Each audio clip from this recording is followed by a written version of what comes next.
কেন পারে নাই আমি এই 3 দিনে বুঝতেছি। প্রায় সব মিলে শুধু মেডিকেল কলেজের জন্য 50 কোটি টাকার উপরে অফার হয়েছে এই 3 দিনে, তাও কেউ জানবে না, শুধু আল্লাহ বাদে। আমি বলেছি না 50 কোটি কেন 100 কোটি কেন, পুরা কুষ্টিয়া লিখে দিলেও আমি আমার জায়গা থেকে এক চুল নড়ব না। একটা নাম নয়, একটা বাতিলের আতঙ্ক। আসুন আমরা মুফতি আমির হামজার বিষয় নিয়ে কিছু কথা বলব, যেটা সোশ্যাল মিডিয়াতে ব্যাপক আলোচিত। একজন এমপি, একজন ইসলামিক স্কলার, একজন দায়ী, একজন জনপ্রিয় একজন ইসলামী আলোচক, কুষ্টিয়া 3 আসন অর্থাৎ কুষ্টিয়া সদর আসন থেকে যিনি নির্বাচিত হয়েছেন, এই মুফতি আমির হামজার নির্বাচিত হওয়ার পরে তার অবস্থান এবং পরিবেশটা কেমন, এ বিষয়ে আমরা কিছু আলোচনা করি।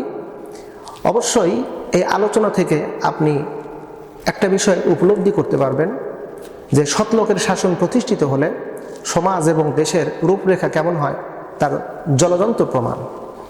মুফতি আমির হামজা অলরেডি কুষ্টিয়ায় একটি মেডিকেল কলেজ অর্থাৎ একটা হাসপাতাল রয়েছে, যে হাসপাতালটা জন্ম লগ্ন থেকে শুরু করে অদ্যাবধি পর্যন্ত বেহাল অবস্থা, ব্যাপক একটা কঠিন পরিস্থিতির মাধ্যম দিয়ে হাসপাতালটি দাঁড়িয়ে রয়েছে। এই হাসপাতালে না রয়েছে ঠিকমতো সেবা যত্ন, না হাসপাতালের কোনো উন্নতি রয়েছে।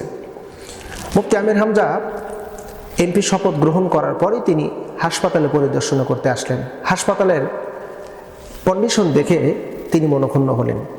হাসপাতালকে পুনর্নির্মাণের জন্য, হাসপাতালের যে বৈষম্যগুলো আছে সেগুলো দূর করার জন্য এবং হাসপাতালের উন্নতির জন্য তিনি কাজ যখন হাতে নিয়েছেন, ঠিক সেই মুহূর্তে মুফতি আমির হামজার উপরে নানান দিক দিয়ে প্রেশার কিট করা শুরু করেছে। অলরেডি আমরা সোশ্যাল মিডিয়াতে যেটা দেখতে পারলাম, মুফতি আমির হামজা নিজেই তিনি একটা সেমিনারে বক্তব্য দেওয়াকালীন সময় তিনি বললেন যে আমার 3টা দিন 3টা রাত আমার খুব বেদনাদায়ক অবস্থায় চলছে। আমি রাত্রিতে ঘুমাতে পারি না। বিশ্বের বিভিন্ন রাষ্ট্র থেকে আমার কাছে টেলিফোন আসতেছে এবং আমাকে অফার দেওয়া হচ্ছে আমি যেন এই হাসপাতালের উন্নতির কোনো কাজ যেন না করি। আমাকে অলরেডি 3 দিনে 50 কোটি টাকার অফার দেওয়া হয়েছে।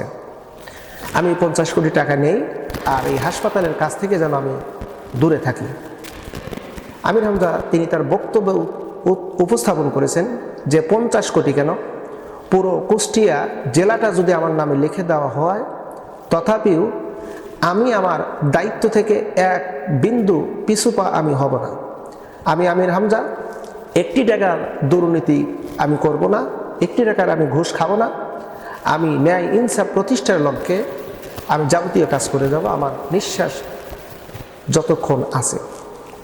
প্রিয় বন্ধুরা, এই হলো মুফতি আমির হামজা। নির্বাচিত হওয়ার পরেই তিনি প্রত্যেকটা বাজার মনিটরিং করতেছেন।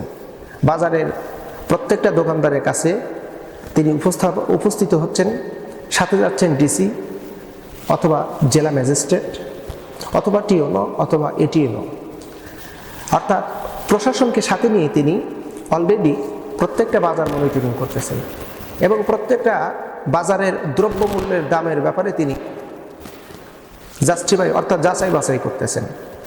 মালটা কত দিয়ে কেনা, কত টাকায় বিক্রয়। যদি কেনা এবং বিক্রয়ের মধ্যে যদি বেশি পার্থক্য দেখা যাচ্ছে, সেখানে ভ্রাম্যমাণ আদালত বসে জেলা ম্যাজিস্ট্রেট মুহূর্তের মধ্যে জরিমানা করতেছে এবং বলে দিচ্ছেন মুফতি আমির হামজা যে দ্রব্যমূল্যের দাম ঊর্ধ্বগতি করা যাবে, দ্রব্যমূল্যের দাম নিয়ন্ত্রণ করতে হবে।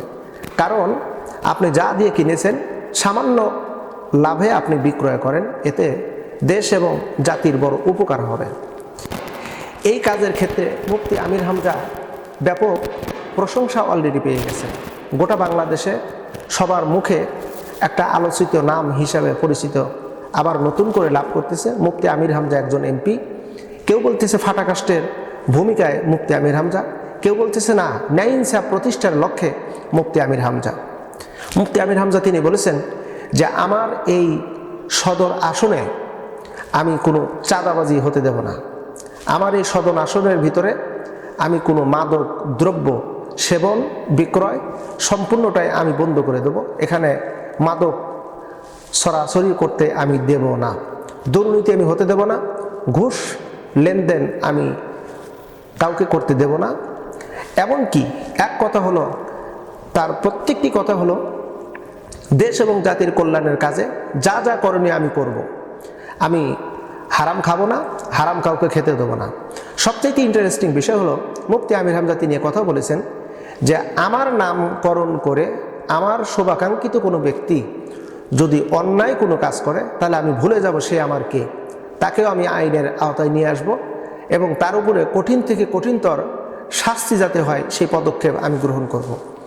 ধন্যবাদ প্রিয় মুফতি আমির হামজা ভাইকে, আপনি এমন পদক্ষেপ নিয়েছেন যা গোটা বাংলাদেশের প্রত্যেকটা মানুষ আপনার প্রশংসায় নিমজ্জিত। আমরাও চাই আপনি ধারাবাহিকভাবে আপনি কাজগুলো সামনের দিকে অগ্রসর হন, কাজগুলো করে সামনের দিকে অগ্রসর হন, মানুষকে বুঝায় দেন সৎ লোকের শাসন প্রতিষ্ঠিত হলে সমাজের রূপরেখা কেমন হবে। দুর্নীতি হবে না, চাঁদাবাজি হবে না, টেন্ডারবাজি হবে না, মাদক দ্রব্য নেশা চলবে না, জুয়া চলবে না, এমনকি কেউ ঘুষ লেনদেন করবে এটাও চলবে না। তিনি বুঝায় গেছেন, যেটা আমরা ভিডিও ফুটেজে দেখেছি, আপনারাও দেখেছেন। আসুন এমন সৎ লোকের শাসন প্রত্যেকটা জায়গায় আমরা প্রতিষ্ঠিত করি, তাহলেই সমাজ এবং দেশ হবে একটা শান্তির নীড়। দেশ এবং দেশের জনগণ একটা শান্তির আস্থা খুঁজে পাবে, ভরসা পাবে। সৎ লোকের শাসন প্রতিষ্ঠিত হলেই এখানে আর কোনো অন্যায় অকারণ দুর্নীতি হবে না।